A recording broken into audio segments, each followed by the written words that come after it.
et depuis 2 ans, je suis basée au Sénégal. Je travaille pour une entreprise africaine.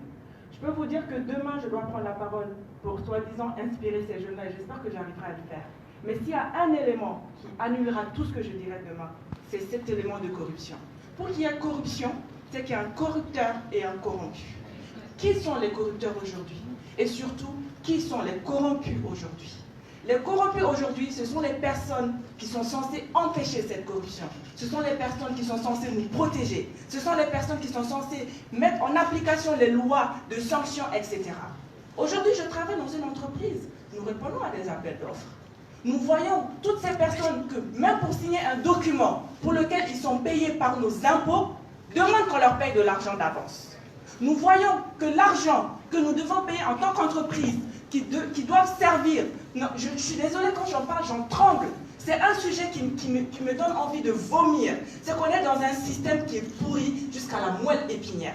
L'argent que les entreprises payent, qui doivent aller dans les caisses de l'État, c'est cet argent qui sert à construire nos écoles. C'est cet argent qui sert à soigner nos malades, à prendre soin de nos hôpitaux. C'est cet argent qui nous aide à construire et à bâtir nos États. Cet argent-là, qu'est-ce qu'on en fait? Nous, les entreprises, on le prend et on le donne à une personne lambda qui le met dans sa poche, qui, malgré tout, cette personne est un agent de l'État payé par la sueur du front des Maliens, des Africains. Nous travaillons, nous payons des impôts, etc. C'est cet argent qui paye cette personne et malgré tout, cette personne s'enrichit sur l'argent des entreprises. Là, on parle des agents de l'État. Parlons de nos dirigeants, les ministres, le président de la République. Quand les élections arrivent, vous savez comment sont financées les élections présidentielles dans nos pays? Les entreprises sont racketées.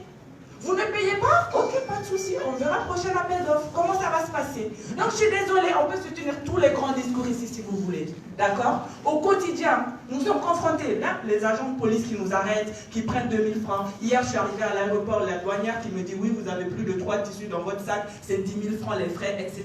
Ça me gêne moins. Ça me fait mal.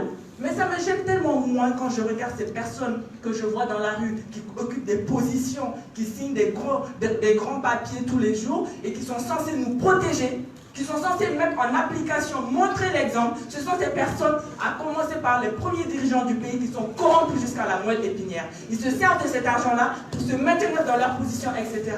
Bien sûr, nous avons tous un rôle à jouer. Bien sûr, je peux dire à la douanière, à l'aéroport, que je ne lui donne pas les 10 000 francs parce que c'est de la corruption. Je peux dire aux policiers, je ne lui donne pas les 10 000 francs parce que c'est de la corruption. Mais qu'est-ce que je dis au président de la République? Qu'est-ce que je dis à toutes ces personnes qui nous dirigent, qui sont censées nous protéger, mais qui sont les premiers à nous bafouer, qui sont les premiers à nous jeter en pâture, qui sont les premiers à hypothéquer notre avenir, parce qu'ils ne vont pas arrêter.